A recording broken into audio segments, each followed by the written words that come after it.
Good morning all my dear students. Last class बेटा हम लोग पैकिंग देखे थे, है ना। Packing of particles in crystal lattice, 1D packing, 2D packing, 3D packing, जिसको मैंने पढ़ाया था। आज उसको टेक्स्ट बुक से भी कवर करके कंप्लीट कर लेते हैं ये टॉपिक, ठीक है। पैकिंग वाले टॉपिक पे देखो ऑलमोस्ट मैंने 2 दिन पहले ही दे रखा है और आज 3rd डे है बेटा इसके ऊपर। तो पैकिंग समझ में अच्छे से आनी चाहिए, पैकिंग इंपॉर्टेंट भी है, पता भी होना चाहिए आपको किस तरीके से, है ना।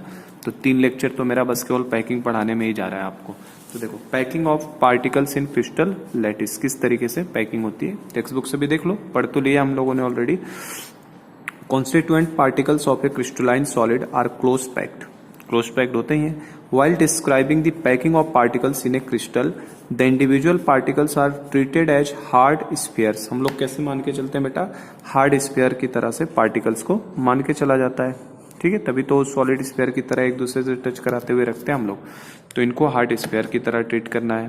क्लोज्ड पैक्ड होते हैं ये भी हमें पता है, जितना क्लोजली हो सकते हैं एक दूसरे के साथ पैक्ड होते हैं। The closeness of particle maximise the inter particle attraction, जितने पास होंगे उतना ज्यादा बेटा पार्टिकल अट्रैक्शन होगा। अब देखिए यहां से number of neighbouring spheres that touch any given sphere is it's coordination number. ये कोऑर्डिनेशन नंबर की डेफिनेशन होती है, हमने लिखा था ना, सराउंडिंग एटम या नेबरिंग एटम जो उसको टच करे। तो neighbouring spheres that touches any given sphere is it's coordination number, उसको उसका कोऑर्डिनेशन नंबर बुलाते हैं। Magnitude of the coordination number is a major of compactness of the sphere in A close pack structure. बेटा जिसका ज्यादा coordination number होगा, मतलब उतने ज्यादा स्फीयर से एक दूसरे को टच कर रहे हैं, तो उसका जितना ज्यादा मैग्नीट्यूड होता है कोऑर्डिनेशन नंबर का, वो क्या बेसिकली मेजर करता है, क्या मेजर करता है बेटा coordination number, measure of compactness of spheres की कितना वो स्फीयर एक दूसरे से कॉम्पैक्ट है। Larger the coordination number closer are the spheres to each other. तो जितना ज्यादा कोऑर्डिनेशन नंबर होता है उतने स्फीयर्स आपस में क्लोज होते हैं। हमने देख रखा है बेटा ऑलरेडी, सिंपल क्यूबिक का 6 आता था, एफसीसी के अंदर 12 आते थे और बीसीसी के अंदर आपके 8 आते थे। तो बेटा सबसे ज्यादा स्फीयर्स एक दूसरे के क्लोज किस में थे, एफसीसी में, क्योंकि ये ज्यादा कॉम्पैक्ट है, एक दूसरे को खूब अच्छी तरह से टच करते हैं। और जितना ज्यादा बेटा इनका क्लोजिंग ये कोऑर्डिनेशन नंबर आता है उतना कॉम्पैक्टनेस बताएगा, closer are the sphere to each other. तो एफसीसी में देखो सबसे ज्यादा क्लोज होते थे स्फीयर्स, और ये कॉम्पैक्टनेस को भी मेजर कर रहा था। जैसे देखो सिंपल क्यूबिक का एफिशिएंसी हमने निकाला था तो बेटा 52.4% आता है, जब एफसीसी का निकालते हैं तो 74% आता है, और बीसीसी के अंदर बेटा केवल 68% आता है। तो सबसे ज्यादा किसका आता था, 74% एफसीसी का ना। और हमने अभी बेटा एससीपी भी पढ़ लिया और सीसीपी भी पढ़ रखा था, वही पढ़ने वाले हैं ना। तो इनके अंदर भी कितना आता है, 74% ही आता है आपका, समझे क्या। तो जितना ज्यादा कोऑर्डिनेशन नंबर उतना ज्यादा उसका बेटा हमारा पैकिंग होती है। मतलब जो भी हमारा लार्जर दी कोऑर्डिनेशन नंबर, ये देखो जितना ज्यादा कोऑर्डिनेशन नंबर होगा बेटा closer are the spheres to each other, उतने ज्यादा क्लोजर हो गए, and more will be packing efficiency, more will be packing efficiency. Packing efficiency भी क्या होगी, उतनी ही ज्यादा होगी बेटा, ठीक है। चलो अब देखो क्लोज्ड पैक स्ट्रक्चर की अब बात करते हैं। हमने कोऑर्डिनेशन नंबर समझ लिया क्या चीज है, किस तरीके से बताती है। Now we are coming to the closed pack structure. तो देखिए the 3-dimensional closed pack structure can be understood conveniently by looking at the closed packing in 1 and 2 dimension। तो पहले 1 dimension की closed packing देखो और फिर 2 dimension की। तो closed packing in 1 dimension बताया था मैंने बेटा, इसमें क्या करना है, स्फीयर को एक साथ संतरे जैसे, स्फीयर मतलब संतरों को एक लाइन में अरेंज कर देना है बस आपको। तो close packed 1 dimension structure results by arranging the spheres to touch each other in a row। तो कैसे मिलता है बेटा, arranging spheres to touch each other in a row, एक रो में टच करते हुए रख दिया जाता है। फिगर 1.3 है, देखो इस तरीके से 1.3 का ये figure, close packed in 1 dimension। बस आपको क्या करना है बेटा, सबको एक दूसरे के साथ चिपकाते हुए रख देना, और कुछ नहीं करना है, एक दूसरे के सब पास में लगे हुए रहेंगे। तो ये हमारे लिए 1 dimension क्लोज पैकिंग कहलाता था। इसी तरीके से सेकंड क्या है, close packing in 2 dimension, 2 dimension में क्लोज पैकिंग के बारे में किस तरीके से। तो 2 dimension करना है तो बस क्या बताया था मैंने, इसी को बेटा अब पीछे की तरफ भी बढ़ाना शुरू कर दो। तो ये लगा है और पीछे की तरफ बढ़ाना शुरू कर दो। अब पीछे बढ़ाने में मैंने बताया था बेटा आपको 2 ऑप्शंस हैं, 2 ऑप्शंस होते हैं। ये ऑप्शन 1 है और ये ऑप्शन क्या है बेटा 2 है, 2D में ले जाने के लिए। क्यों ऑप्शन 1 मतलब क्या, जस्ट एक के पीछे एक रखते चले जाओ, एक के पीछे एक, एक के पीछे एक के पीछे एक के पीछे रखते चले जाओ लाइन से, है ना। हर रो एक दूसरे के आइडेंटिकल दिखाई दे उस तरीके से। और दूसरा क्या, इनके अंदर जो ये बेटा ये खाली जगह है ना, इस खाली जगह के बीच बीच में रखो, देखो बीच बीच में, तो ऑप्शन 2 हो जाता था। तो each and every row is horizontally as well as vertically aligned, तो ये हो गया। और ये क्या हो गया, alternate rows are horizontally and vertically aligned, मतलब फर्स्ट के बाद सीधे आपको थर्ड मिलेगा उसके जैसा ही पैरेलल, सेकंड का आपका फोर्थ मिलेगा सेम उसके जैसा ही, है कि नहीं। तो 2 ऑप्शंस होते थे, तो वही ये दे रहा है यहाँ पे, क्लोज पैक इन 2 डायमेंशन में दे रहा है। A close pack 2 dimensional structure जो प्लेनर होगा आपका, results by stacking the rows together such that they are in contact with each other, है ना, कॉन्टेक्ट में होने ही चाहिए बेटा। There are 2 ways to obtain close packing in 2 dimension. तो बेटा 2 डायमेंशन में पाने के 2 ऑप्शन है, ऑलरेडी पढ़ा था हमने। 2 ways to obtain close packing in 2 dimension, to obtain close packing in 2 dimension. 2 रास्ते हैं। पहला कौन सा है, स्क्वायर क्लोज पैकिंग वाला बेटा। स्क्वायर क्लोज पैकिंग कौन सा बोलते थे आपको पता है, तो इसमें देखो रिपीटिंग यूनिट सेल क्या है, स्क्वायर। आप चाहो तो ऐसे भी स्क्वायर निकाल सकते हो, इसमें इस तरीके से भी स्क्वायर निकाल लो, ये वाला भी निकाल लिया इसने, तो ये नॉन प्रिमिटिव हो गया बेटा, ये प्रिमिटिव हो जाता था। तो स्क्वायर क्लोज पैकिंग, तो 1 dimensional rows of close pack structure are stacked over each other such that spheres align vertically and horizontally. वही मैं कह रहा हूं, हर row horizontally and vertically aligned हो, जो फिगर 1.3 के बी में बोल रहा है ये वाला। तो ये हमें 1 डायमेंशन वाले को 2 डायमेंशन में लेके जा रहे हैं। If the first row is labelled as A type, अगर फर्स्ट रो को मैंने ए नाम दे दिया बेटा, being exactly same as the first row the second row is also labelled as A type. देखो अगर इसको मैंने ए नाम दिया बेटा, तो इसको भी ए रो ही नाम दूंगा, क्योंकि ये भी बिल्कुल इसी की तरह दिख रहा है, जैसे ये उसी तरीके से ये है। Hence this arrangement is called a type 2 dimensional arrangement. क्या बोला इसने, इस तरीके के अरेंजमेंट को बेटा स्क्वायर क्लोज पैकिंग 2D में बात हो रही है अभी, 2D में, 3D में नहीं, तो 2 डायमेंशन में बेटा ए टाइप 2 डायमेंशनल अरेंजमेंट बोला जाता है इस तरीके के अरेंजमेंट को, ठीक है। इन this arrangement every sphere touches 4 neighbouring sphere. देखो किसी भी एक स्फीयर को उठा लो, 4 को टच कर रहा था, ये भी हमने देख रखा है। सपोज करो इसी को उठा लिया, तो ये कितनों को टच कर रहा है, एक यहाँ पे एक यहाँ पे 2, एक यहाँ 3 और एक इसे 4, तो कोऑर्डिनेशन नंबर कितना होता था, 4 हो जाएगा। Hence 2 dimensional coordination number here is 4। तो ये सब मेन है चीजें कि इसमें कोऑर्डिनेशन नंबर कितना आता है बेटा, 4 आ जाता है आपका। हर स्फीयर कितनों को टच कर रहा है, every sphere touches 4 neighbouring spheres, तो coordination number 4। A square is obtained by joining the centers of these 4 closest neighbors। जो 4 सबसे क्लोजेस्ट नेबर हैं, 1 2 3 4, ये है ना, इसी को देखो, अगर इसको देखो तो इसके रिस्पेक्ट में 1 2 3 4, इनको जब ज्वाइन करते हैं तो एक स्क्वायर बनता है centre of this 4 closest neighbour. Therefore this 2 dimensional close packing is called square close packing in 2 dimension. देखो हमने सब पढ़ रखा है बेटा, तो आपको एक बार बस ये रिवीजन ही हो रहा है आपका, क्योंकि कल ही पढ़ा दिया था ये सब मैंने। तो स्क्वायर क्लोज पैकिंग कहलाता है because repeating unit cell in this crystal is square in shape, ठीक है। तो स्क्वायर ऑब्टेंड हो रहा है by joining centres of this 4 closest neighbour, तो इसलिए square close packing. Second option क्या था, हेक्सागोनल क्लोज पैकिंग का। हेक्सागोनल क्लोज पैकिंग के लिए क्या करोगे बेटा, जो इसके अंदर डिप्रेशन दिख रहा है, डिप्रेशन मतलब है जो खाली जगह है अंदर का, इसमें स्फीयर्स को ला के रखा जाएगा इसके नीचे। तो देखो उसके नीचे रखा, उस डिप्रेशन में, इस डिप्रेशन में नीचे रखा। तो 2 तरीके के वाइड बताया था मैंने, एक ऊपर वाला होता है, एक नीचे वाला, वही सब दिया है इसमें। तो closed packed 1 dimensional row show that there are depression between the neighbouring एविस स्फीयर्स। बेटा अगल बगल वाले स्फीयर में 1 डायमेंशन में क्या है, डिप्रेशन है, इनके अंदर खाली जगह है। If the second row is arranged in such a way that the sphere fit in the depression of the first row. कहां पे स्फीयर को फिट करना है, इस डिप्रेशन में, इस खाली जगह में फिट कर रहा है। देखो ये वाला भूल जाओ, ये तो हो गया ना अपना, ये सिंपल स्क्वायर क्लोज पैकिंग हो गया। ये वाला सेकंड को देखो, इसमें खाली जगह में डाला जा रहा है स्फीयर को। स्टैगर्ड अरेंजमेंट रिजल्ट्स, ठीक है, अगर उसके अंदर भरते हैं। If the first row is called as A type row, पहले को अगर ए टाइप बोल रहे हो, इसको ए टाइप बोल रहे हो, अगर second row being different is called B type. तो देखो सेकेंड वाला थोड़ा सा उससे अलग है बेटा, क्यों अलग है, इनके डिप्रेशन में जाके के बैठा है ना वो, इसके बराबर नीचे बैठा होता तो उसको भी ए बोलते, लेकिन ये डिप्रेशन में बैठा इसलिए इसको बी रो नाम दे दिया इसमें। Placing the third row in staggered manner in contact with the second row gives rise to an arrangement in which the spheres in the third row are aligned with the sphere in the first row, hence the third row is A type।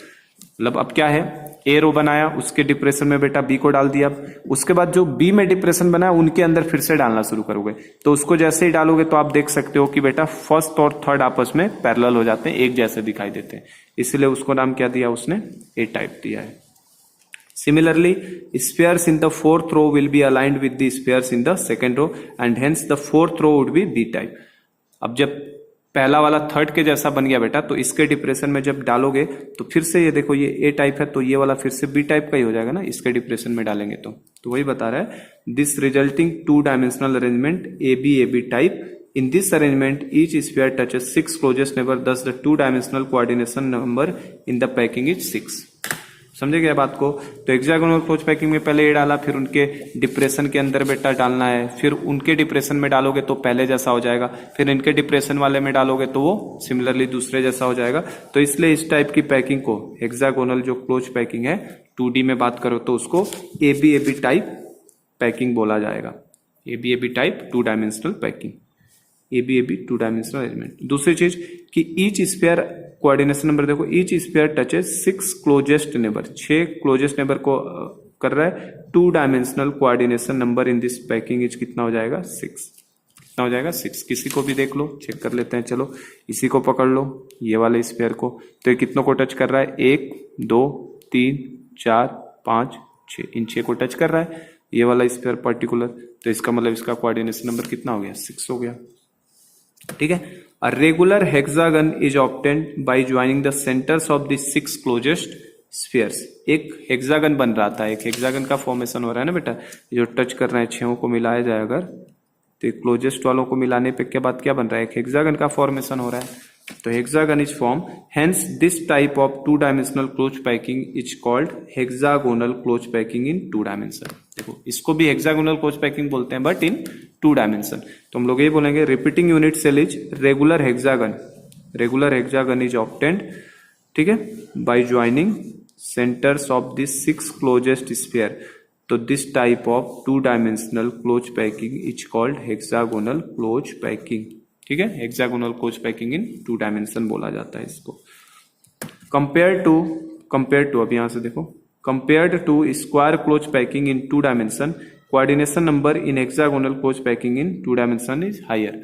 आप देख सकते हो बेटा कि जो square close packing में था वो कोऑर्डिनेशन नंबर कितना आ रहा था 4 आ रहा था. स्क्वायर क्लोज पैकिंग में इनके 4 आ रहा था, लेकिन हेक्सागोनल क्लोज पैकिंग में 6 आ गया. तो जाहिर सी बात है ये ज्यादा कॉम्पैक्ट स्ट्रक्चर हुआ पिछले वाले से, स्क्वायर क्लोज से ज्यादा कॉम्पैक्ट स्ट्रक्चर कहलाएगा.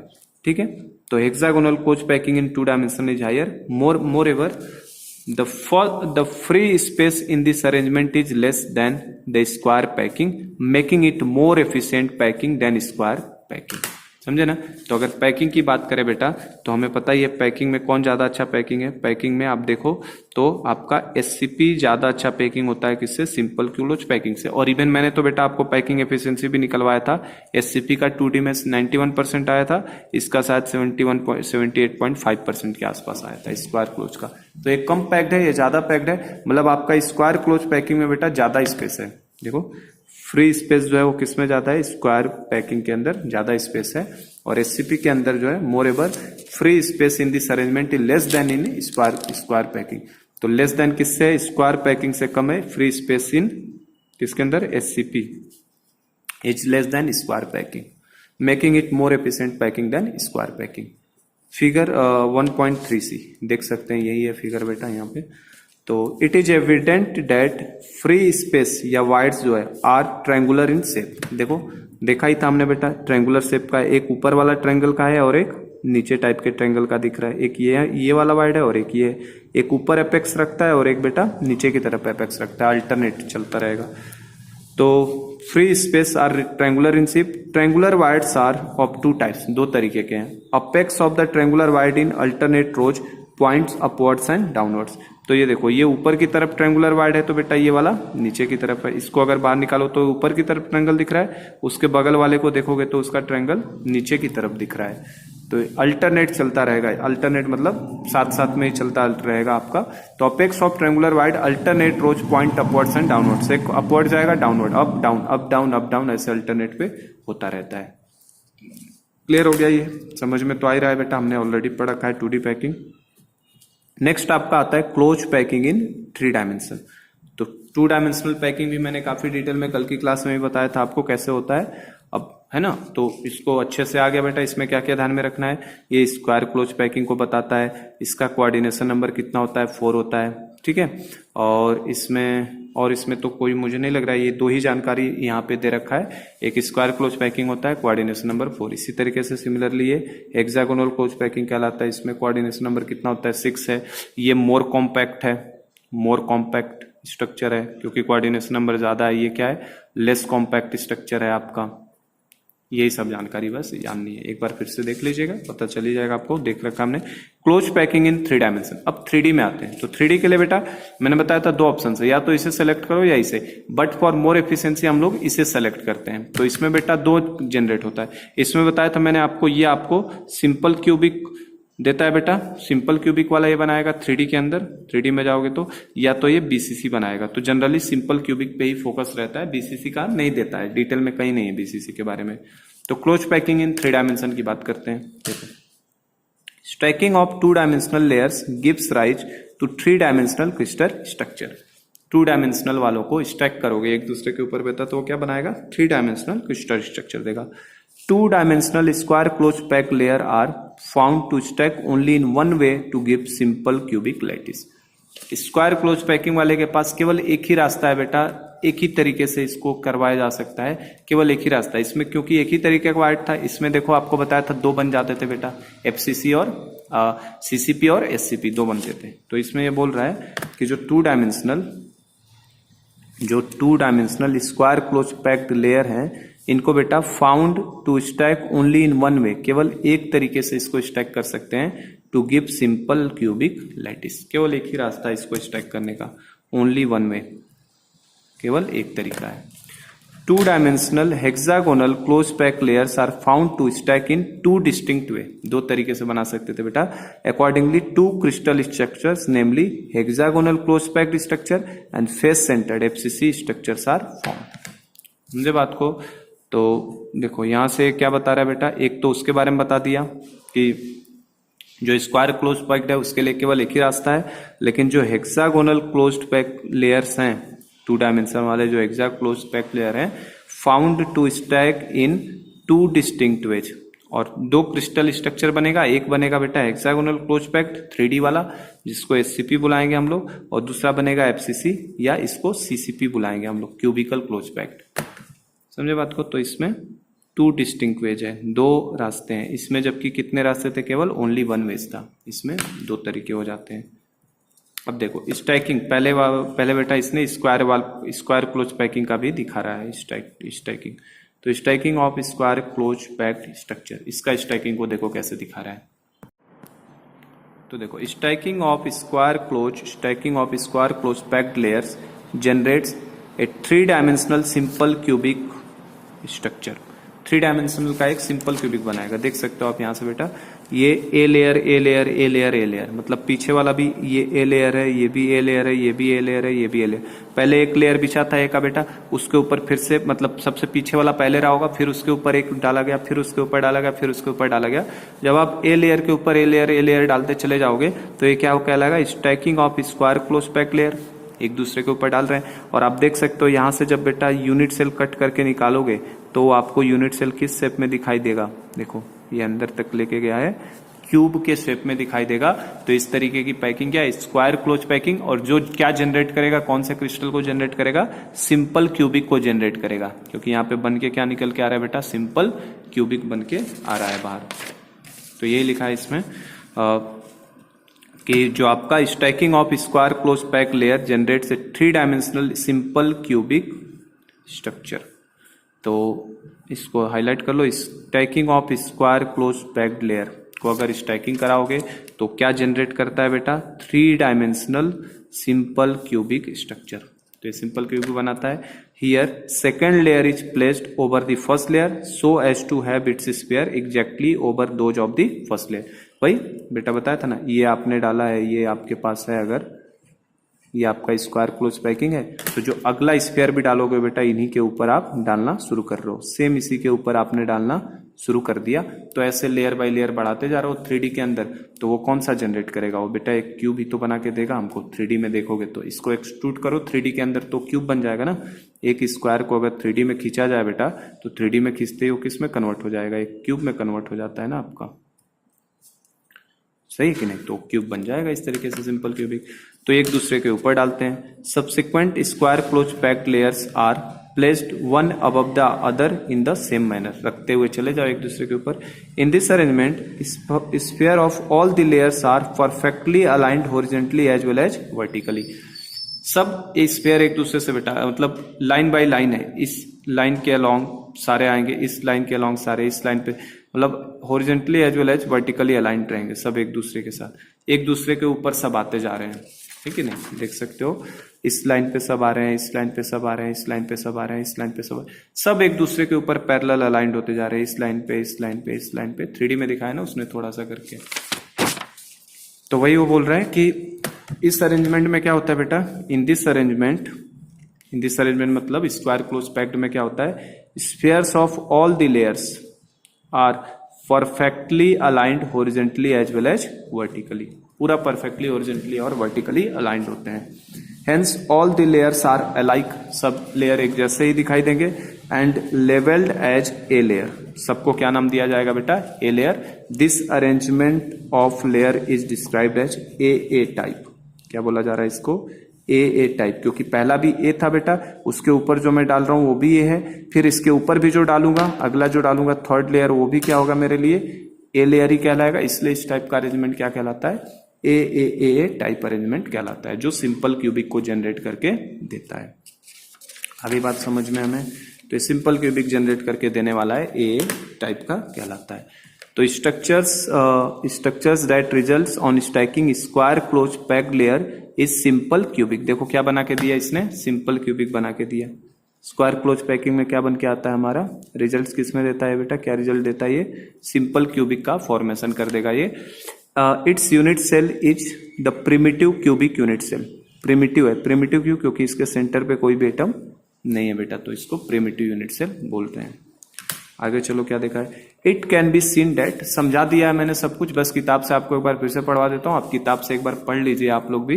It can be seen that in the simple cubic structure each sphere touches 6 neighbouring sphere, 4 in the its own layer, 1 in the layer above and 1 in the layer below. तो ये बेटा देखो 6 को touch करता है। Simple cubic में क्या होता है? सिंपल क्यूबिक स्ट्रक्चर के अंदर हम लोगों ने ऑलरेडी देख रखा है, सिंपल क्यूबिक स्ट्रक्चर कोई भी बनाएंगे अगर बेटा हम लोग, तो किसी एक स्फीयर की बात करो, इस पर्टिकुलर स्फीयर की, तो ये बेटा इसको भी टच कर रहा है, यहाँ पे एक पीछे वाला भी टच कर रहा है, यहाँ पे 2, एक नीचे वाला भी इसको टच कर रहा है 3, एक सामने से टच कर रहा होगा 4, एक इधर से टच कर रहा होगा 5, एक ऊपर से टच कर रहा होगा 6। याद है कोऑर्डिनेशन नंबर इसके कितने आते हैं? 6 आते हैं। तो वही बोल रहा है सिंपल क्यूबिक में each sphere touches 6 neighbouring sphere, 6 neighbouring sphere को टच कर रहा है। 4 इन इट्स ओन लेयर, देखो 4 इसके ओन लेयर में, 4 ओन लेयर का मतलब कौन सा बेटा? एक तो ये हो गया, एक ये हो गया, एक ये हो गया, एक ये इसी लेयर में है सेम, और ये वाला लेयर ऊपर वाले से आया होगा बेटा, ये वाला लेयर नीचे से आया होगा, समझे क्या? तो ये देखो ये चारों तो एक ही प्लेन में आ गए ना, ऐसे सोचो, अगर आप स्टैकिंग ऐसे सोचो, ये है इसके ऊपर रखा है, ये है फिर इसके ऊपर, फिर इसके ऊपर, फिर इसके नीचे, ऐसे। तो अगर इसको आप लेयर की तरह सोचोगे, आप ऐसे भी सोच सकते हो लेयर बेटा, इसको लेयर सोच लो, इसको चारों को सोच लो, 1 2 3 चारों को, तो आप ऐसे ही स्टैकिंग लगाते जा रहे हो इस तरीके से, ऐसे ऊपर नीचे रखना है, तो ये एक लेयर हो गया। इस लेयर में देखो इसको 1 2 3 4 ये टच कर रहे हैं, और ऊपर वाले लेयर से एक ही आएगा, नीचे वाले लेयर से एक ही आ जाएगा। तो वही लिखा है 4 in its own layer, 1 in the layer above, 1 in the layer below, एक ऊपर वाले लेयर से और एक नीचे वाले लेयर से। किसी को भी देखोगे, चेक करोगे, जो अंदर इसमें जाके देखोगे, जैसे मान लो मैंने इसको पकड़ लिया बेटा, इसको, तो इसको देखो कौन कौन टच कर रहा है। एक तो ये कर रहा है टच, एक ये बगल वाला 2, एक इस साइड वाला 3, ठीक है, एक इस साइड वाला 4, एक इसके अंदर दिखाई दे रहा होगा 5, और एक बाहर ऊपर इसके ऊपर जो लेयर आएगा वो 6। तो 6 टच करते हैं सबको। Hence coordination number of each sphere is 6। तो कोऑर्डिनेशन नंबर यहाँ पे कितना हो जाता है? सिंपल क्यूबिक का 6 होता है, ये चीज हमें पता है। अब ये देखो, ये इंपॉर्टेंट चीज है, यहां से ये जरूर हमसे ये ध्यान में रखना बेटा, पोलोनियम ही एक ऐसा सब्सटेंस है, polonium polonium is the only metal that crystallises in simple cubic close pack structure. तो पोलोनियम का स्ट्रक्चर कैसा होता है बेटा? Simple cubic. तो ये ध्यान में रखिएगा, ये पूछे जाते हैं ऑब्जेक्टिव क्वेश्चंस में। तो polonium is the only metal that crystallises in simple cubic close packed structure. तो simple cubic close packed structure किसका बनता है? तो आपका जवाब क्या होगा बेटा? पोलोनियम का होगा। ठीक है, चलो आगे बढ़ो। Striking off two hexagonal close pack layer. Striking of अब two hexagonal close pack layer की बात आ रही है। अब हेक्सागोनल वाले को करनी है पैकिंग। हेक्सागोनल वाले की पैकिंग में आपको पता ही है बेटा क्या क्या बनेगा। एक तो हेक्सागोनल क्लोज पैक 3D का बनेगा और एक क्यूबिकल क्लोज पैक 2 बनेंगे। बताया था ना मैंने, वाइड वाइड का आइडिया दे दिया था, टेट्रावाइड, ऑक्टावाइड किस तरीके से स्ट्राइकिंग होकर बनती है। तो सब अब यहाँ से भी समझ लो एक बार कि क्या क्या हो रहा है, किस तरीके से हो रहा है। तो देखो, to generate a closed pack 3-dimensional structure, hexagonal closed pack layers are arranged in a particular manner। ठीक है, पर्टिकुलर मैनर मतलब हम एक तरीके से अरेंज करा रहे हैं इनको। In doing so spheres of the second layer are placed in the depression of the first layer. हम लोग क्या करते हैं बेटा, सेकंड लेयर जो फर्स्ट लेयर हमने डाल दिया, फर्स्ट लेयर के बाद मैंने बताई था आपको कहां पे डालना है बेटा, सेकंड लेयर उसके डिप्रेशन में डालोगे, उसके पैरेलल मत डालो। पैरेलल डालोगे तो रिजिडिटी नहीं मिलेगी उस क्रिस्टल को। ये हमारे पास स्फीयर्स होते थे, इस तरीके के स्फीयर्स होते थे, इस तरीके से देखो होते थे। तो इनमें किस पे डालना है, इनके वाइड्स में, यहाँ पे डाल दो, इस वाइड्स पे डाल दो, इस वाइड पे डाल दो। तो वाइड पे डालोगे तो आपस में टच करेंगे बेटा, इस वाइड पे डालो, इस वाइड पे डालो, इस तरीके से वाइड वाइड पे डालना है उनके, तो उनके डिप्रेशन में मतलब डालना है बेसिकली। तो spheres of the second layer जो आएगा, फर्स्ट लेयर हमने डाल दिया बेटा हेक्सागोनल का, सेकेंड लेयर जो आएगा वो कहाँ पे प्लेस्ड होता है, depression of the first layer, first layer के डिप्रेशन में प्लेस्ड होता है। आप देख सकते हो यहाँ पे 1 2 3 4, नीचे वाला देखो थोड़ा थोड़ा दिख रहा है आपको, नीचे वाला ये ए लेयर है, ये नीचे वाला कौन सा है बेटा, ए लेयर। और फिर ऊपर से देखो ये वाला जो डाल रहा है वो कौन सा है, बी लेयर, ये वाला कौन सा है, बी लेयर। तो इसके डिप्रेशन में डाला, इसके जो खाली जगह था यहाँ देख सकते हो, हल्का सा बुक टेक्स्ट बुक से देख लेना, ये हल्का सा जगह यहाँ पे डाल दिया है। फिर इनके बीच में जो जगह था वहां डाल दिया, इनके बीच में जो जगह वहां पे डाल दिया। ठीक है, फिर नीचे वाले 3 उसमें जगह वहां पे डाला, मतलब हम लोग जो खाली जगह है ना उन पे डालते जा रहे हैं, वो वाला लेयर बी लेयर कहलाता था हमारे लिए। तो देखो, in the first layer if the first layer is labelled as A layer, first layer को ए लेयर बोलेंगे, तो second layer is labelled as B layer because that 2 layers are aligned differently. ठीक है ना, अगर फर्स्ट को ए बोलोगे, a layer बोल दिया फर्स्ट को बेटा, तो सेकंड लेयर को क्या बोला जाएगा, बी लेयर बोला जाएगा, क्योंकि इन दोनों का अरेंजमेंट बिल्कुल डिफरेंट है बेटा। ए लेयर कैसे है ना, है बी लेयर उसके डिप्रेशन में डाला जा रहा है, मतलब उसके जैसा तो नहीं दिख रहा है ना, बिल्कुल अलग दिख रहा है, तो ये बी लेयर हो गया हमारे लिए। It is evident from figure 1.5 that all the triangular voids of the first layer are not converted or not covered by the sphere of the second layer। बताई था मैंने बेटा कि covering any type of void will not affect the efficiency and we can cover only one type of void, either dot triangular void or cross। आप किसी एक तरीके को ही कवर कर सकते हो बेटा, सारे नहीं कवर हो पा रहे हैं। देखो ये वाला तो वाइड कवर हो गया इन तीनों से, लेकिन ये देखो अभी भी खुला रह गया ना, यहाँ देखो ये वाला वाइट कवर हो गया लेकिन ये वाला खुला रह गया, तो एक कवर हुआ एक खुला रह गया, एक कवर हुआ यहाँ का तो एक खुला रह गया, यहाँ एक कवर हुआ तो बेटा एक खुला रह गया। ये देखो ये खुद इनका बी का एक बन गया वाइड, यहाँ पे ये खुला रह गया। ये देखो यहाँ पे एक कवर किया इन्होंने तो एक खुला रख दिया, यहाँ पे एक कवर किया तो यहाँ एक खुला रख दिया, मतलब एक कवर होगा एक खुला रहेगा, अल्टरनेटिव बता दिया था मैंने, अल्टरनेट खुलेगा बंद रहेगा, एक एक वाइड है ना। तो it is evident from the figure all triangular voids of the first layer are not covered by the sphere of the second layer. सारे सेकंड लेयर से कवर नहीं हो पा रहे हैं वाइड, ये तो समझ गए हम लोग इस बात को। देखो तो बेटा ये इस तरीके से आप स्फीयर से आप देख सकते हो है ना, कि जो फर्स्ट लेयर है उसमें एक ही वाइड कवर हो रहा है, एक तरीके का छूट ही जाता है, कैसे भी कर लो। तो triangular voids that are covered by sphere of the second layer generate tetrahedral wide.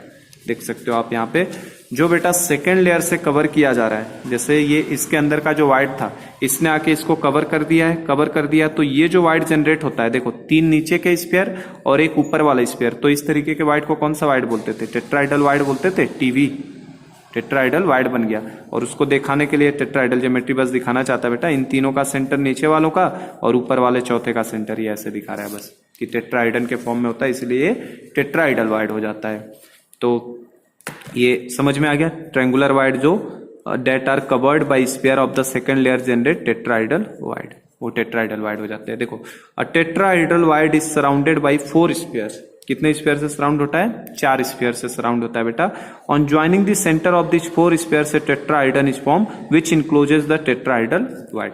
तो ये एक आपका टेट्राइडन बन जाता है यहाँ पे देखो, इसीलिए इसको टेट्राइडल वाइड हम लोग बोल रहे थे। जब इसको अगर आप जनरेट करने की कोशिश करोगे 3D में जाओगे बेटा, तो इसके अंदर जो एक वाइड बना रहेगा, घिर जाएगा, वही है टेट्राइडल वाइड। तो ये जरूर अंडरलाइन कर लेना, tetrahedral void is surrounded by 4 sphere, 4 sphere से बना होता है। The remaining triangular voids of the first layer have above them the triangular voids of the second layer. अब जो remaining voids of the first layer था have above them triangular voids of the second layer. तो देखो जो इनके बच्चे रह गए थे वाइड्स बेटा, वो सेकंड लेयर के ट्रायंगुलर वाइड के साथ ही आ गए। मतलब नीचे वालों का जो वाइड बचा रह गया, वो ऊपर वाला का जो नया वाइड बन रहा है ट्रायंगुलर, उसके साथ ही आ जाता है, यही वो कह रहा है। तो the overlapping triangular voids from the 2 layers together form an octahedral void which is surrounded by 6 sphere. समझे क्या?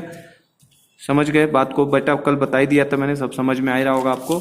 ओवरलैपिंग हो गया ऊपर वाले का ट्रायंगुलर वाइड और नीचे वाले का ट्रायंगुलर वाइड का जो ओवरलैपिंग हो गया। देखो 1 2 3, ये नीचे वाला डैश डैश करके दिखाया इसके ट्रायंगुलर वाइड, और जो ऊपर से बी लेयर, ये ए लेयर है मेरे लिए यहाँ पे, ठीक है, और जो डार्क वाला दिखाया वो बी लेयर है। तो नीचे वाला और ऊपर वाले से जब ओवरलैपिंग उसके वाइड में हो गया, तो ये कौन सा वाइड हो गया? ऑक्टाइडल वाइड कहलाता है, क्योंकि 6 स्फीयर से गिर गया। नीचे के 3 में वाइड था ही, ऊपर के बी लेयर की वजह से 3 जो ओवरलैपिंग आया इनके ट्रायंगुलर वाइड और नीचे के ट्रायंगुलर वाइड का ओवरलैपिंग, वो हमारे लिए क्या कहलाता है? Overlapping triangular voids from the 2 layers together form an octahedral void which is surrounded by 6 sphere. 6 sphere से गिरेगा। तो अब यहाँ पे फील कर लो इसे, एकदम अच्छे से दिखाया बेटा इस फिगर में, तो खूब समझ में आ रहा है अच्छे से।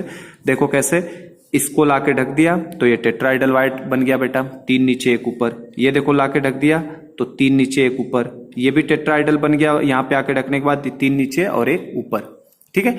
अब ये देखो, ये वाला जो है इनके बीच में खुद 1 2 3 ये जो बना है, ये वाला भी तो वाइड बन गया ना बेटा। ये वाला वाइड भी कौन सा है? Tetrahedral void. तो देखो नीचे से भी एक तो इधर वाला भी बेटा टेट्राइडल वाइड बना था, जो ढका होगा, जो पीछे से दिखेगा हमको टेट्राइडल वाइड, और एक ये बी लेयर के 3 स्फीयर में बन गया, बी लेयर के 3 स्फीयर में बन गया, तो टेट्राइडल वाइड। अब ऑक्टा कौन सा बना है? तो देखो नीचे वाले बी का ए का 3 बेटा, 1 2 3, और ये ऊपर से ढका है, तो ये कौन सा वाइड है? ऑक्टाइडल वाइड। यहां कहीं देख सकते हो, ये देखो 1 2 3 ये बी के हैं और नीचे बेटा ए के हैं, मतलब ये कौन सा है? ऑक्टाइडल वाइड। कहीं भी आप देख सकते हो, ये देखो ये वाला वाइड कौन सा है? ऑक्टाइडल वाइड। क्यों? 1 2 3 नीचे के और 3 ऊपर के, ये एक ट्रायंगल है बेटा, और एक ट्रायंगल यहां अंदर होगा आपका, तो ये कौन सा वाइड हो गया? ऑक्टाइडल वाइड। होपफुली समझ में आ गया होगा कल की क्लास में। 1 2 3, ये देखो ये ट्रायंगल नीचे और ये ट्रायंगल ऊपर, तो ये कौन सा है? ऑक्टाइडल वाइड। और टेट्राइडल वाइड कौन सा हो गया? ये टेट्राइडल वाइड हो गया, इसके 1 2 3 और नीचे वाले से 1। तो टेट्राइडल वाइड देखो बेटा, एक बी में खुद बनता है और एक जिसको ढका वो भी टेट्रा में कन्वर्ट होता है, इसीलिए टेट्रा वाइड हमेशा ऑक्टा से क्या होते हैं? डबल होते हैं। टेट्रा वाइड हमेशा ऑक्टा से क्या होंगे? डबल, क्योंकि ऑक्टा तो एक ही बन रहा है, लेकिन टेट्रा बेटा यहां भी बन चुका है, और देखो एक यहां भी टेट्रा बन चुका है, तो टेट्रा 2 बन चुके हैं, एक नीचे वाले लेयर से और एक ऊपर वाले खुद लेयर से, जबकि ऑक्टा एक ही बनता है। इसलिए मैंने कल लिखवाया था नंबर ऑफ टेट्राइडल वाइड जो होता है ये 2 टाइम्स होता है, नंबर ऑफ ऑक्टाइडल वाइड का हमेशा डबल होता है बेटा। तो होपफुली यहां से समझ में आ गया होगा, आप देख ले जाए एक बार, फील कर लोगे, सब समझ में आएगा। वाइड समझ गए, ये वाइड समझ गए, ठीक है। तो इस तरीके से अब देखो ये रिमेंबर क्या ये बात कह रहा है, रिमेंबर करने के लिए क्या बोल रहा है? It is important to note that triangular shape of the depression in A and B layer do not overlap. Triangular shapes of depression in A and B layer do not overlap. Triangular depression, अच्छा triangular shape का इसका जो depression था बेटा और इसका जो depression था वो आपस में तो ओवरलैप नहीं कर पा रहे हैं ना, ठीक है। Axes of two triangular depression in A and B layer point in opposite direction. ए देखो कैसे, इससे ही समझो ना, ए लेयर का बेटा ऊपर की तरफ का अगर ट्रायंगल, ऊपर की तरफ का ट्रायंगुलर वाइड दिखा रहा है इस तरीके का, तो जो ये वाला है इसका तो देखोगे तो अपेक्स कैसा है? इसका अपेक्स नीचे की तरफ से दिखाएगा, मतलब वही वो बता रहा है, ये ट्रायंगुलर वाइड है ना, तो देखो 1 2 3, इसका अगर ट्रायंगल देखो तो ऐसा बना है, अगर इसके वाइड का ट्रायंगल ऐसा बना है, तो जब मैं सेकंड लेयर डाल रहा हूं बेटा, तो सेकंड लेयर कैसे डाल रहा हूं? इस तरीके से डाल रहा हूं, तो सेकंड लेयर मेरा इस तरीके से आके गिरेगा इसके ऊपर, तो इसका वाइड का वाइड कैसा दिख रहा है? इसका ट्रायंगल इस तरीके का है, ये ट्रायंगल इस तरीके का है बेटा, मतलब वो दोनों डिफरेंट तरीके का, वही कह रहा है अपेक्स उनके क्या होते हैं, अलग अलग होते हैं, अपोजिट डायरेक्शन में। अब ये देखो, depression in which sphere of second layer is rest are tetrahedral void. अभी बता दिया, जिसके ऊपर लाके रख रहे हो बेटा वो तो किस में हो जाता है, tetrahedral void. While depression in which no sphere rest are octahedral, जिसमें आपका स्फीयर आके नहीं पड़ेगा हो तो depression in which spheres of second layer rest are tetrahedral void, while depression in which no sphere rest are octaedal wide। तो this is very very important, ये चीज हमें पता होनी चाहिए बेटा। सबसे इंपॉर्टेंट चीज यही है आपका कि वो डिप्रेशन जिसके ऊपर आके आपका स्फीयर रख दिया जाएगा बेटा सेकंड लेयर का, वो टेट्रा में बदल जाता है, और जिस पे आप नहीं रखते, जिस डिप्रेशन पे आप नहीं रख पाते हो, किस में बदल जाता है, ऑक्टा। अब दो तरीके हैं रखने के, या तो आप बेटा बी लेयर के टेट्रा को ढको। अब आपके पास दो ऑप्शन है, थर्ड लेयर डालने के दो ऑप्शन है क्या, एक तो या तो यहाँ पे स्फीयर को डाल दो आप, इसके स्फीयर पे डालोगे तो मतलब आपने बेटा ये कौन से वाइड को कवर किया है, ये टीवी कवर्ड किया है, आपने टीवी को कवर्ड किया है, तो ये और नीचे वाला लेयर पैरेलल हो गया। लेकिन आप चाहो तो इसको भी देखो, ये अगर इसके ऊपर ढकना चाहो तो इस तरीके से ढकोगे, तो ये कौन सा वाइड है बेटा, ये भी टीवी कवर्ड कर रहे हो आप, ऑक्टाइडल वाइड को कवर कर रहे हो। ऑक्टा को कवर करोगे तो ए बी ए, ये देखो ये इसको भी ए लेयर बोला जाएगा क्योंकि ये पैरेलल हो गया नीचे वाले के। लेकिन अगर आपने इसको कवर कर लिया बेटा, कोई ऑक्टा वाले को देखो, जैसे ये ऑक्टाइडल वाइड है, इसको अगर आपने कवर किया तो इसका नीचे वाले से कोई मतलब नहीं है, ये हमारे लिए सी लेयर कहलाएगा। ठीक है, तो यही दो तरीके की स्टैकिंग हो जाती है, तो ये हमने समझ ही लिया था, तो जस्ट उसको भी देख के ये टॉपिक हम लोग खत्म करेंगे आज। तो देखो थर्ड क्या है, थर्ड पॉइंट क्या है, placing third hexagonal close packed layer. अब तीसरे लेयर को डालना है, दो लेयर को हमने डाल दिया ना, देखो पहले एक लेयर बिछाया था बेटा, फिर stacking of two hexagonal close pack layer, दो हेक्सागोनल क्लोज पैक लेयर को दिखा के हमने देख लिया कि कितने तरीके के वाइड वगैरह क्या क्या बनते हैं। देन हम लोग placing third hexagonal packed close pack layer, तो इसमें दो ऑप्शंस हो जाएंगे, बताया था मैंने आपको, या तो आप टेट्रा वाइड पे डालो बेटा, ऊपर वाले के बी के टेट्रा वाइड पे डालो, या ए और बी दोनों से मिलकर जो ऑक्टा बना है उसके ऊपर डालो। तो हम लोग यही लास्ट वाला देख रहे हैं कि placing third hexagonal close packed layer. तो देखो there are two ways of placing the third hexagonal close pack layer on the second. तो दो रास्ते हैं इनको प्लेस करने के, कितने रास्ते, two ways of placing the third hexagonal closed packed layer. Third layer को डालने के कितने रास्ते हैं अपने पास, दो ऑप्शंस हैं। पहला ऑप्शन क्या है, पहला ऑप्शन है कि टेट्रा को कवर करो, दूसरा ऑप्शन क्या है बेटा, ऑक्टा को कवर करो। One way of doing this is to align the sphere of the third layer with the sphere of the first layer. पहला रास्ता क्या है कि अलाइन करो, क्या बेटा, अलाइन करो थर्ड लेयर को। थर्ड लेयर को कैसे अलाइन करो बेटा, फर्स्ट लेयर के जैसा अलाइन करो। तो कैसी पैकिंग बनेगी, A B type. This resulting pattern of the layer will be A B type. Align third layer first layer के जैसा, और थर्ड फर्स्ट लेयर के जैसा कब अलाइन हो सकता है, थर्ड वाला फर्स्ट के जैसा कब अलाइन हो सकता है बेटा, जब ये कौन से वाइड पे रखा जाएगा, टेट्राइडल वाइड पे रखा जाएगा। तो ठीक है, तो इसको मैं यहाँ पे लिख ही देता हूँ।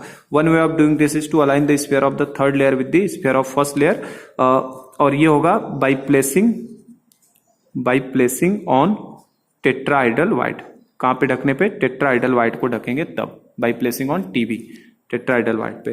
This result in AB type packing. Arrangement results in hexagonal close packing या एससीपी। इस तरीके का रिजल्ट क्या बनाएगा आपका बेटा, हेक्सागोनल क्लोज पैकिंग या एससीपी बनाता है। अब इसमें इंपॉर्टेंट क्या है, देखो कौन से मेटल दिखाते हैं, metal such as magnesium zinc have SCP crystal structure. कौन से मेटल, मैग्नीशियम हो गया, जिंक हो गया, ये लोग कौन सा दिखाते हैं बेटा, hexagonal close packing crystal structure को दिखाते हैं, मैग्नीशियम और जिंक। तो ये ध्यान में रखना, ये दोनों इंपॉर्टेंट है आपके, ये दोनों एससीपी क्रिस्टल स्ट्रक्चर को दिखाएंगे। दो तक हो जाए, तो ये दोनों हमारे दिखाएंगे। अब सेकंड वे क्या है, दूसरा तरीका क्या है, दूसरा रास्ता क्या है बेटा बनाने का।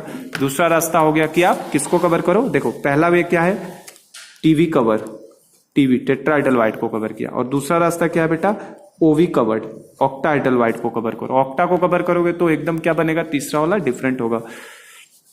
Second way of placing the third hexagonal close pack layer on the second is to cover the octahedral void by spheres of the third layer। ठीक है ना, तो दूसरा तरीका क्या है बेटा कवर करने का, थर्ड हेक्सागोनल क्लोज्ड लेयर से हम लोग क्या करेंगे, किसको कवर करेंगे, octahedral voids by sphere of the third layer, octahedral void को कवर करो। तो ऐसा करने से वो बिल्कुल डिफरेंट दिखाएगा। In such placing spheres of the third layer do not align, देखो किसी के साथ तो अलाइन नहीं होगा, do not align with the sphere of the second और sphere of the first layer, ना फर्स्ट के साथ अलाइन हो रहा है ना थर्ड के साथ, सेकंड के साथ अलाइन हो रहा है। Third layer is therefore called C layer, क्योंकि वो अलग है बिल्कुल बेटा, इसीलिए थर्ड लेयर को क्या बोल दिया इसने, C layer. Spheres of the fourth layer get aligned with the spheres of the first layer, जो फोर्थ लेयर आप डालोगे ना वो फर्स्ट से अलाइन हो जाता है, फोर्थ जब डालोगे तो फर्स्ट से अलाइन हो जाएगा, hence the fourth layer is called a layer. Fourth layer को वापिस क्या बोल दिया, ए लेयर। तो this pattern stacking hexagonal close pack layers is called ABC type packing. तो ये सब कल की क्लास में मैंने एकदम समझा दिया था अच्छे से, तो ये सब वही चीजें लिखी हैं। क्या पैकिंग हो जाएगा, ABC type packing. Arrangement results in cubic close packed, इसको सीसीपी बोला जाता है, जिसको एफसीसी भी बोला जाता है। This is same as FCC structure, same किसके जैसा है बेटा, एफसीसी के जैसा होता है। तो ये सब इंपॉर्टेंट है चीजें, ये वैसे पैकिंग पूरी इंपॉर्टेंट है बेटा, ढंग से इसीलिए समझा रहा हूं इसे, है ना, तीसरी क्लास है ये समझाने वाली। ABC cubical close package same as the FCC structure के जैसा होता है। Metal such as copper and silver have CCP FCC structure. जो मेटल्स की बात करो, लाइक कॉपर हो गया आपका, एजी हो गया, तो ये ध्यान में रखिएगा। कौन किसको बनाता है, पोलोनियम सिंपल क्यूबिक बनाता था बेटा, मैग्नीशियम और जिंक आपका एससीपी को बनाते हैं, और आपका एजी और कॉपर और एजी क्या बनाते हैं, सीसीपी, मतलब क्यूबिकल क्लोज पैकिंग या एफसीसी बनाते हैं। तो ये चीजें को ध्यान में रखिएगा, कॉपर हो गया, सिल्वर हो गया, ये क्या बनाते हैं, सीसीपी या एफसीसी, समझ में। और ये लेयर को पैकिंग दिखाया बेटा, एक्सक्लूडेड व्यू ए बी ए, कल मैंने बना के दिखाया था ना डायग्राम में, ए बी ए, फिर ये ए बी ए, वही दिखा रहा है वो लेयर का पैकिंग। तो ये ए बी टाइप का, ये भी ए बी। चलो अब लास्ट एक चीज और बस देख लो इसमें, ये हमारा पैकिंग कंप्लीट हो जाता है। कोऑर्डिनेशन नंबर, तो ये भी मैंने बता दिया था, coordination number in close pack structure में कोऑर्डिनेशन नंबर ऑलरेडी हमने पढ़ रखा है बेटा, तो यहां से बस देख लीजिए इसको भी फटाफट 5 मिनट में। क्या है इसमें, देखो पहला सिंपल क्यूबिक की बात करें तो इन सिंपल क्यूबिक का भी बता दिया बेटा, कितना आता है, 6 आता है। तो इन simple cubic crystal structure results from stacking of square close packed layer, किससे बना था, स्क्वायर क्लोज पैक्ड लेयर को डालने से। Each sphere is surrounded by 6 neighbouring sphere, 4 in its own layer, one above and one below, hence coordination number of any sphere in simple cubic is 6। तो coordination number जो है simple cubic में कितना होता है बेटा, 6 होता है। ये ऑलरेडी यहाँ पे बताया जा चुका है आपको पहले ही कि 4 जो है वो एक लेयर में है, एक ऊपर है और एक नीचे, ऑलरेडी यहाँ पे एक्सप्लेन कर दिया है मैंने, सेम वही चीज यहाँ पे उसने दिया है आपको, ठीक है। तो सिंपल क्यूबिक का हो गया कितना, 6। सेकंड देखो, सेकंड किसकी बात कर रहा है, एचसीपी की बात करो या सीसीपी की बात करो बेटा, या एफसीसी, ये एक ही तरह होते हैं दोनों, एचसीपी सीसीपी या एससीपी। तो एससीपी का मैंने दिखाई था आपको कल की क्लास में, उसी तरीके से सीसीपी और एफसीसी में भी सेम आता है बेटा। तो structures that results from stacking of hexagonal close pack layer in 2 different ways, 2 तरीके से। Each sphere is surrounded by 12 neighbouring sphere, 6 in its own layer, 3 above and 3 below. बताया था ना, देखो कैसे, फिर से बता देता हूं मैं। ये हो गए आपके बेटा एक लेयर, ये हो गया, ठीक है। अब आप क्या करते हो, 3 इसके ऊपर लाके रखोगे बेटा इस तरीके से, व्हाइट को कवर करने के लिए।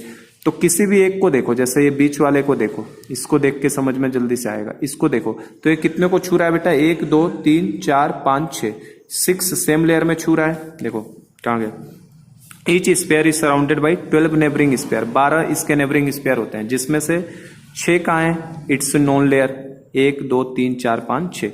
3 अबव, 3 कहाँ आ गए, ये वाला और ये वाला, ये तीनों ऊपर हो गए, 3 अबव एंड 3 बिलो। अगर 3 ऊपर है तो बेटा 3 नीचे भी तो होगा, क्योंकि ये पैकिंग चल रही है ना पूरी, ए बी या एबीसी पैकिंग चल रही है ना इस तरह की।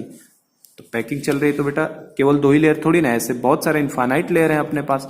तो इस वाले को 6 तो इसी प्लेन में टच कर रहे हैं, 3 ये हो गए 9 और 3 नीचे से भी हो गए, तो टोटल कितना हो गया इसका, 12।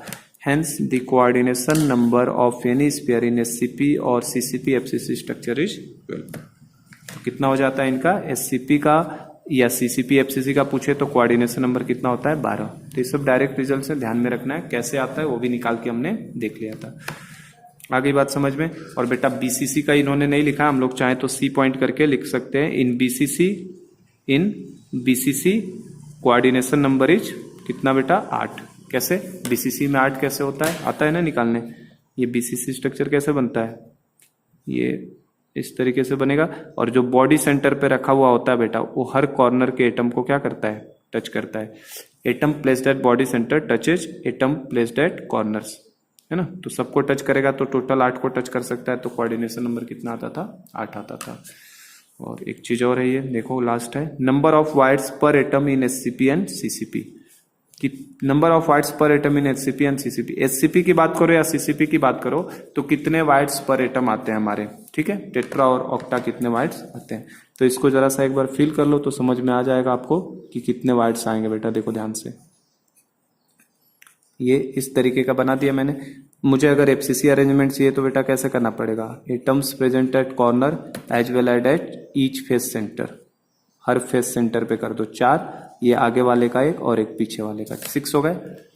अब देखो क्या होगा, किस तरीके से इसमें डिसाइड किया जाएगा बेटा। इसको मैं क्या करता हूँ, थोड़ा क्यूब को काट देता हूँ, क्यूब को इस तरीके से और डिवीजन बना देता हूँ इसके अंदर। 8 क्यूब में इसको बांट दिया मैंने, 8 क्यूब में, ठीक है। तो 8 क्यूब में बांट दिया। तो फ्रंट का सेंटर है बेटा, ये वाला सेंटर है और ये वाले सेंटर है। ये 3 सेंटर दिख रहे हैं, फ्रंट ये इसका सेंटर है, ये फ्रंट वाले का फेस सेंटर है और ये बॉटम वाले का फेस सेंटर है। तो जो ये फ्रंट सेंटर के एटम है बेटा, ये तीनों आपस में टच करते हैं। और ये देखो ये चौथा एटम इसमें इंसर्ट करने की कोशिश करता है। ये मैंने क्लासरूम में आपको बताया था। 3 दीवार सोचना है बेटा, तीनों दीवार का, पहले दीवार का फेस सेंटर, ये नीचे वाली दीवार का फेस सेंटर और एक बगल वाली दीवार का फेस सेंटर। ये तीनों एटम आपस में टच करते हैं और चौथा उसके अंदर एंटर करता है। और आप इस तरीके से अगर बना के देखोगे तो ये क्या बनता है बेटा, एक टेट्राहाइड्रल की ज्योमेट्री का फॉर्मेशन होता है। और इस छोटे वाले क्यूब में, 8 क्यूब में जो छोटा क्यूब बनेगा उसका जो बॉडी सेंटर बनेगा, जो छोटे वाले क्यूब का बॉडी सेंटर बनेगा, वही हमारा टेट्राहाइड्रल वाइट को लेके रखता है। तो एक बड़े क्यूब को टोटल कितने क्यूब में आप तोड़ सकते हो, 8 क्यूब में बेटा। तो हर छोटे क्यूब में एक टेट्राहाइड्रल वाइड मिलेगा। तो टोटल पूरे क्यूब में कितने टेट्राहाइड्रल वाइड मिल जाएंगे हमको, 8 टेट्राहाइड्रल वाइड मिलेंगे। क्योंकि एक क्यूब को 8 क्यूब में तोड़ोगे, एक छोटे वाले क्यूब का बॉडी सेंटर क्या होता है, टेट्राहाइड्रल वाइड। तो टोटल कितने मिलेंगे हमको, 8 टेट्राहाइड्रल वाइड पूरे यूनिट सेल में मिलेंगे। अब अगर मैं पूछूं इसका इफेक्टिव एटॉमिक नंबर कितना होता है, जेड, एफसीसी का जेड कितना होता है बेटा। तो एफसीसी का जेड कितना होता है आपके लिए, 4 होता है।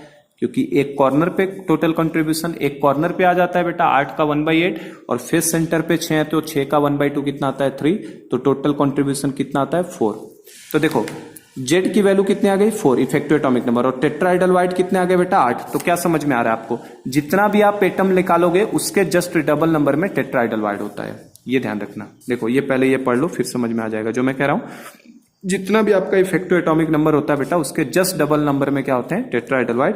If N denotes number of particles, N क्या बता रहा है बेटा, नंबर ऑफ पार्टिकल्स मतलब effective atomic number, then number of tetrahedral void कितना होता है बेटा, 2n, उसके जस्ट डबल होता है। एंड ऑक्टाहाइड्रल वाइड क्या होता है, n होता है।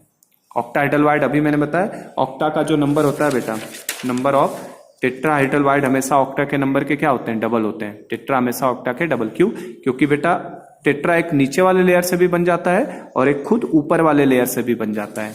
तो इसीलिए टेट्रा का नंबर ऑक्टा से हमेशा क्या रहेगा, डबल। तो अगर टेट्रा के नंबर 2n है तो ऑक्टा के नंबर कितने हो जाएंगे, n। तो this is very very important, ये ध्यान रखिएगा इस चीज को कि जितना भी इफेक्टिव एटॉमिक नंबर आएगा बेटा उसके जस्ट डबल नंबर में अगर n डिनोट्स कर रहा है नंबर ऑफ पार्टिकल्स को, ठीक है, तो नंबर ऑफ टेट्राहाइड्रल वाइड कितने हो जाएंगे, 2n, और नंबर ऑफ ऑक्टाहाइड्रल वाइड कितने हो जाएंगे, n। अब ऑक्टाहाइड्रल वाइड, अब देखो टेट्रा तो समझ गए ना बेटा, हर छोटे क्यूब का है। अब ऑक्टाहाइड्रल वाइड कहां पे होता है, तो बेटा जो बॉडी सेंटर है ना, बॉडी सेंटर, इस क्यूब का जो बॉडी सेंटर, बड़े वाले क्यूब का जो बॉडी सेंटर है वो हमारे लिए किसकी तरह काम करेगा, ऑक्टाहाइड्रल वाइड। उसको भी फील कर लो थोड़ा सा तो याद ध्यान में भी रह जाएगा। देखो कैसे, ये अगर क्यूब है हमारे पास, ये क्यूब है, तो इस क्यूब का जो बॉडी सेंटर है बेटा, बॉडी सेंटर, एफसीसी की बात कर रहे हैं तो बॉडी सेंटर, तो एफसीसी में यहाँ पे भी एटम है, यहाँ पे भी है, यहाँ पे भी है, यहाँ पे भी, सामने वाले फेस पे भी, पीछे भी है और हर कॉर्नर पे भी है। तो इसको अगर जरा ध्यान से देखो तो बॉडी सेंटर वाले एटम को क्या ये जो फेस सेंटर के सारे एटम्स होते हैं आपस में टच करेंगे कि नहीं। ये फेस सेंटर के जितने भी एटम्स हैं बेटा, 1 2 3 4, ये सब एक ही प्लेन में होंगे, चार तो एक प्लेन में होंगे बेटा, ये दीवार का फेस सेंटर, इसका और सामने वाले का, ये चार एक प्लेन में इसको टच कर रहे होंगे, और एक बेटा ऊपर से आ रहा है और एक नीचे से। बेसिकली हो क्या रहा है, 1 2 3 4, ये चार एक प्लेन में टच कर रहे होंगे बेटा सबके फेस सेंटर, और एक ऊपर से आ रहा है और एक नीचे से जा रहा है। तो ये जो बॉडी सेंटर होता है कौन सा वाइड को बताता है, ऑक्टाहेड्रल वाइड, क्योंकि ऑक्टा में बताया था चार एक प्लेन में, एक ऊपर से और एक नीचे से। तो ये आप फील करो, अगर एक कमरे में बैठे हो तो ऐसे सोचो कि बॉडी सेंटर पे जो एटम बैठा है चारों दीवार से, एक ऊपर से आ रहा है, एक नीचे से, एक इस दीवार से, एक इस दीवार से। तो 6 दीवार है, तो 4 दीवार एक प्लेन में पकड़ लो बेटा, जो बीच से सेंटर है, एक ऊपर से सोचो एक नीचे से, तो क्या मिलेगा, ऑक्टावाइड। तो बस ये लास्ट में पढ़ लो, एक लाइन का है ये। क्या दिया है, tetrahedral and octahedral wires occur in SCP and CCP structure, होता ही है इन दोनों में। There are 2 tetrahedral wires associated with each atom. Her atom के साथ कितने टेट्राहेड्रल वायर्स होते हैं, 2 टेट्राहेड्रल वायर्स होते हैं। नंबर ऑफ ऑक्टाहेड्रल वायर्स जो होता है is half of that of tetrahedral wires, thus there is 1 octahedral wire per atom. समझे क्या, देखो ये ध्यान में रखो, ये इंपॉर्टेंट है। 2 tetrahedral wires associated with each atom, एक एटम के पीछे कितने हैं, ये मतलब ये ध्यान में रखो। अगर n नंबर ऑफ पार्टिकल्स है बेटा तो टेट्राहेड्रल वाइड के नंबर 2n हो जाएंगे, ऑक्टाहेड्रल वाइड के नंबर 1 हो जाएंगे। तो ये देखो नंबर ऑफ ऑक्टाहेड्रल वाइड जो होता है वो हाफ ऑफ टेट्राहेड्रल वाइड होता है, ये बता दिया मैंने क्यों, हाफ ऑफ टेट्रा ही दिखाई देगा आपको। तो thus there is 1 octahedral wide पर एटम। तो ऑक्टाहेड्रल वाइड कितना होता है, हर एक होगा बेटा।